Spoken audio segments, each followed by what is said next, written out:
Hello friends, welcome to my another blog. এই বছরের প্রথম বিয়ে বাড়ি, তো চলে এসেছি সেজেগুজে।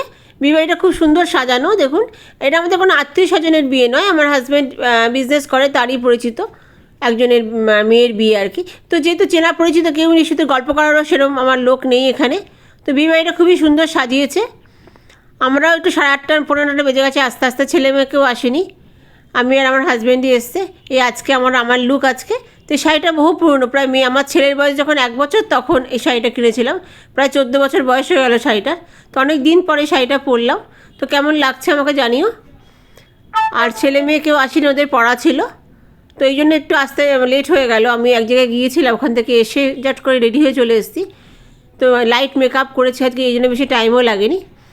তো এই সুন্দর পরিবেশ, একটা বেশ বড় জায়গাটা, খুবই বড়, আর ভীষণ সাজানো গোছানো খুব সুন্দর। এই একটা হলঘর যেখানে বিয়ে হয়েছে আর মেয়ে বসেছে। যেহেতু মেয়ে আর ছেলে কেউ আমার পরিচিত নয়, চেনা নয়, সেহেতু কথা বলারও কেউ নেই।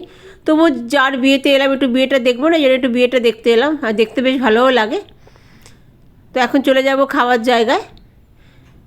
খুব সুন্দর হলঘরটা সাজিয়েছে। চলে এসেছি খাওয়ার জায়গায়। খাওয়া দাওয়া খুব ভালো ছিল। বিরিয়ানি ছিল, মাটন ছিল, ফিশ ছিল।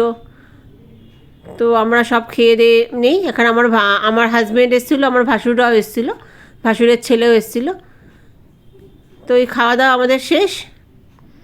তো এখন বাড়ি যাওয়ার পালা। ভালোই কাটলো বিয়েবাড়িটা। তো আজকের ব্লগটা এই পর্যন্তই।